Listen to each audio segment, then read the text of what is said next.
हाँ, जा रही हो क्या तुम? जी बिल्कुल, अब मैं जा रही हूँ, मुझे कुछ जरूरी काम है और आप सबको भी शादी की तैयारी करनी है। हाँ, सब तुम्हारे सामने ही है। दरअसल ये सारा प्लान अम्मी ने किया, इसीलिए इनकार नहीं कर सकी। अच्छा परवीन सुनो, आज शाम की तकरीब में मुझे तैयार करने के लिए कुछ लोग आएंगे, तो क्या तुम उन्हें यहाँ लाने का इंतजाम करवा दोगी? देखिए, इस तरह के कामों के लिए मैं नहीं बल्कि हमने अपने घर में मुलाजिम रखे हुए हैं। आप उनको बोल दें, वो ड्राइवर को भेज के बुलवा देंगे, कोई मसला नहीं। ठीक है, मैं उन्हें बोल दूंगी। शुक्रिया। फिर मुलाकात होगी तुमसे। ठीक है, फिर मिलते हैं। देख रही हो ना तुम, भाई की वजह से क्या क्या बर्दाश्त करना पड़ रहा है। जी, नूरजहां साहिबा की बातों से भी मुझे यही लगा कि ये जो कुछ भी हो रहा है इससे खुश नहीं है वो बिल्कुल। उनके दिमाग में क्या चल रहा है ये कोई नहीं जान सकता। अब तो मैं भी नहीं जानती कि अम्मी के दिमाग में क्या चल रहा है। कितना सब्र करे इंसान, इनके साथ रहते रहते तो पत्थर भी टूट जाएं। ठीक कह रही हैं। ये औरत अपनी माँ को मना नहीं कर सकती। अगर इनके ऊपर छोड़ दें और इनका बस चले तो ये पूरे साल शादी का जश्न मनाए। कम से कम अपनी उम्र का ही ख्याल कर लें। अगर हमारा भाई समझदार होता तो हम इसकी शादी की तैयारियां कर रहे होते। ठीक है, मुझे इजाजत दें, चलती हूँ मैं, फिर मिलेंगे। कहाँ जा रही हो? बेकरी जाऊंगी। ड्रॉप कर देता हूँ मैं। अरे ये तो बहुत अच्छा हो जाएगा, शाम को आ जाऊंगी मैं। चलो ठीक है, फिर मिलते हैं। खुदा हाफिज आपा। शक्ल देखी थी तुमने उसकी? एक बार फिर करके दिखाना। बिल्कुल ऐसे ही, बिल्कुल। मुझे तो अब तक यकीन नहीं आ रहा। जरा फिर से करवाइए। ये उसकी नकल बिल्कुल सही उतारती है। यहाँ तक थी। हाँ, ऐसे ही ऐसे ही।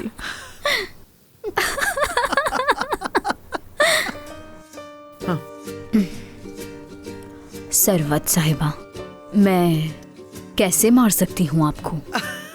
हरगिज़ नहीं। ये चीज उसूलों के खिलाफ है हमारे, जिन उसूलों को हम नहीं तोड़ते। या फिर ये जो कुछ हुआ है हूबहू वैसी ही। ये हमारी मर्जी के खिलाफ हुआ है बिल्कुल, क्योंकि इसमें हमारी कोई साजिश नहीं। मैं तो मान गई भाई। क्योंकि एक अलाबी किसी पर हद है, हाथ उठाए, ऐसा हो ही नहीं सकता। ये तो मुमकिन ही नहीं। अरे भाई अब बस भी कर दो। दर्द हो गया पेट में हंस हंस के। देख लिया तुमने? ऐसे लगता है जैसे जमीन को देख रही है, लेकिन हर चीज पे नजर, हर बात की खबर होती है इसको। इधर आओ, इधर आओ, बताती हूँ अभी तुम्हें। आओ कान खींचू मैं लेकिन तुम्हारे मानना पड़ेगा अम्मी, आप भी खिलाड़ी निकली। क्यों? आपने सिर्फ माफी ही नहीं मंगवाई बल्कि तकरीब का ऐलान भी करवा दिया। कमाल कर दिया आपने। ये आपका यकीनन हक है।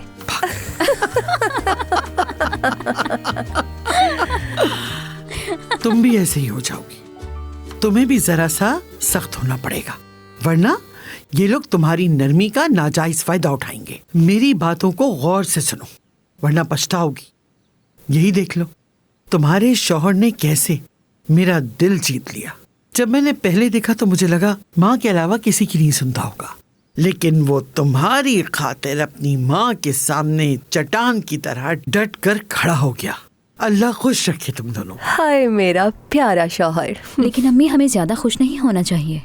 वो औरत हमें सुकून से नहीं बैठने देगी, वो कुछ ना कुछ जरूर करेगी। वो जो करना चाहती है उसे करने दो, नुकसान उसी का होगा। फिक्रत मेरे साथ है तब तक मुझे कोई मात नहीं दे सकता, जो बात है।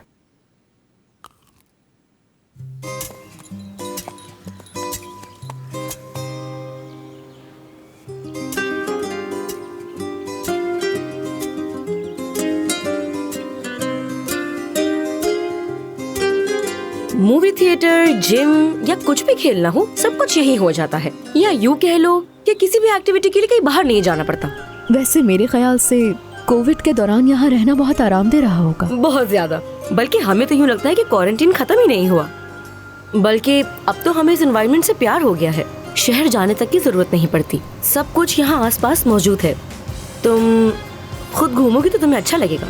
लेकिन मुझे यहाँ की सबसे अच्छी बात ये लगती थी कि यहाँ गैर जरूरी लोग और फजूल लोग नहीं आते, लेकिन अब ऐसा नहीं होता। शायद ऐसा ही है, बाहर के लोगों को तो पता भी नहीं चलता होगा कि यहाँ क्या कुछ चल रहा है।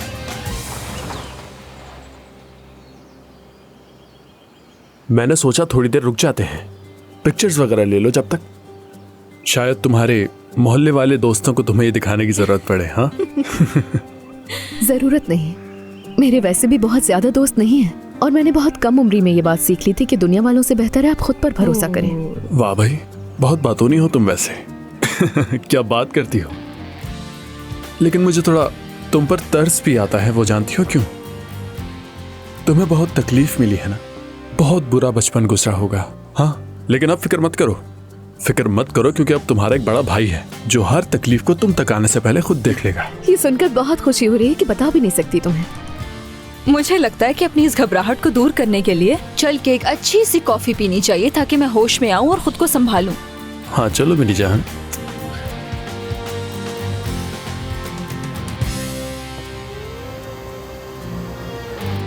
एक 106। क्या कहा? 106? नामुमकिन, ऐसा हो ही नहीं सकता। इसने गलत नाप लिया है। जरा काम पे अपने तवज्जो दो भाई, दोबारा नाप लो। हाँ बिल्कुल फिर से नाप रही हैं ये। चलो अब जल्दी करो। हाँ। वही है मैम, 106। वही है। ये सोजिश की वजह से है। देखिए अम्मी से आप पहनेंगी कितना अच्छा लगेगा आप छोड़ो, पर। हटाओ ना इसको अब। मुझे ये कलर वैसे भी पसंद नहीं आया।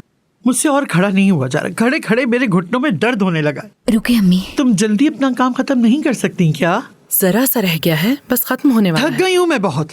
मैं इस तकलीफ से खड़े खड़े यहीं मर जाऊंगी। अम्मी बस करो। क्या अम्मी अम्मी लगा रखी है? अच्छा बस हो गया खत्म। 2 मिनट भी नहीं लगे थे, आपने ऐसे इतनी शिकायत की। अगर तुमने अपना काम सही तरीके से किया होता तो मैं शिकायत ना करती। अम्मी क्या हो गया है क्या आपको? मसला है तुम्हें? मैं सही बता रही हूँ तुम्हें। सेवगी, तुम मेरी बात लिख के रख लो। ये शाम तक भी अपना काम पूरा नहीं कर सकती। एक्सक्यूज मी मैम, हम कोई खास गाउन तो सी नहीं रहे, बहुत सादा सा है, तो क्यों तैयार नहीं हो सकता है? और अगर मैं ये काम ना कर सकती तो आपके पास आती ही ना। तुम्हें तो आना ही नहीं चाहिए था यहाँ पर। मेरे पड़ोस में इस्मत रहती है, बेहतरीन कपड़े सीती है वो। तुम्हारी तरह नहीं है वो बिल्कुल। बात सुनो मेरी, ढंग के कपड़े सीकर लाना मेरे लिए। कोई झोला सीकर मत ले आना, मैं नहीं पहनूंगी, बता रही हूँ। तो फिर मोहल्ले की दर्जन से ही सिलवा लेती ना, ताकि वो आपकी ख्वाहिशें पूरी करती। हाँ? मुझे क्यों बुलाया यहाँ? बदतमीज, नालायक। बिला वजह मेरा अम्मी टाइम बस कर नखरे तो देखो छिपकली के। मिस शाहिका, छोड़ो शाइका माइका को, कुछ नहीं आता ये जाता सब कुछ इसे। करने के लिए आपको आज का ही दिन मिला है क्या अम्मी? हद होती है। किसी और दिन कर लीजिएगा ये ड्रामा। अब मैंने ऐसा क्या कह दिया जो इतना भड़क रही है? पता नहीं, ऐसा तो कुछ नहीं कहा आपने। आप तो ऐसे ही बोलती हैं, समझ हाँ। नहीं आया। मेरी शुगर लोहरी, जल्दी से शरबत लेकर आओ। और कुछ? अरे कुछ भी ले आओ भाई। चॉकलेट? अब यहाँ से चली जाओ तुम। मैं भी चली जाऊंगी तो क्या हो जाएगा? तलाल भी तो जा रहा है, मैं भी जाऊंगी। मैं कह रही हूँ तुम्हें कहीं जाने की जरूरत नहीं है। घर में रहने में क्या मसला होता है? बोर हो रही हूँ घर में। क्या हो गया तुम्हें? क्या वो लोग तुम्हारे रिश्तेदार हैं जो तुम उनके साथ बैठ के बातें करोगी? तुमने देख लिया कि वो अपने साथ किसी को बिठाना नहीं चाहते। क्या तुम ये चाह रही हो कि वो अपने मुंह से तुम्हें मना करके उठा दे? किसने कह दिया वो साथ बिठाना नहीं चाहते? किसी को मुझसे प्रॉब्लम क्यों होगी? बस चुप हो जाओ, ज्यादा जुबान चलाने की जरूरत नहीं है। तुम्हें जब मैंने मना कर दिया तो ज्यादा जिद बहस करने की कोई जरूरत ही नहीं है। चुपचाप यहीं बैठी रहो और अपना कमरा साफ करो।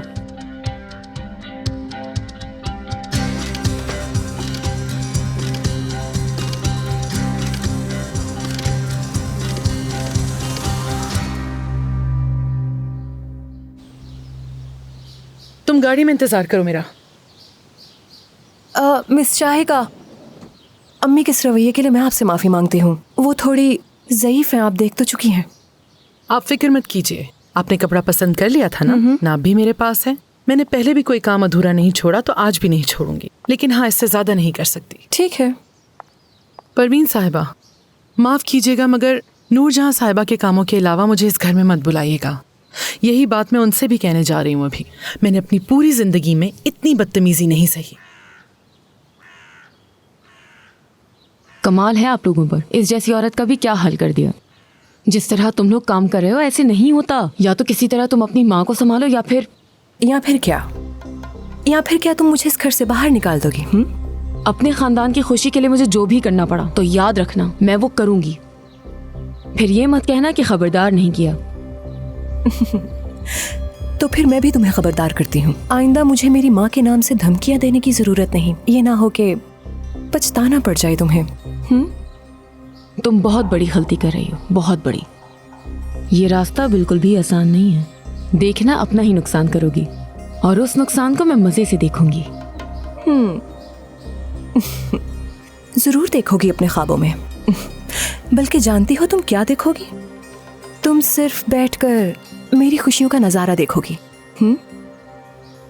बड़ी खुशफहमी है, तुम मेरा मुकाबला कर ही नहीं सकती। और आज के बाद मुझसे इस तरह बात करने की जरूरत नहीं है तुम्हें। बहुत भरोसा अपनी मियाँ पर तुम्हें। तुम्हारी सोच से भी ज्यादा, क्योंकि मेरी मिसाल तुम जैसी बिल्कुल भी नहीं है। मेरा शौहर मेरे साथ खड़ा है और मेरा शौहर तुम सबको ये बात याद दिलाने के लिए काफी है कि मैं कौन हूँ। सही कहा ना? चलती हूँ।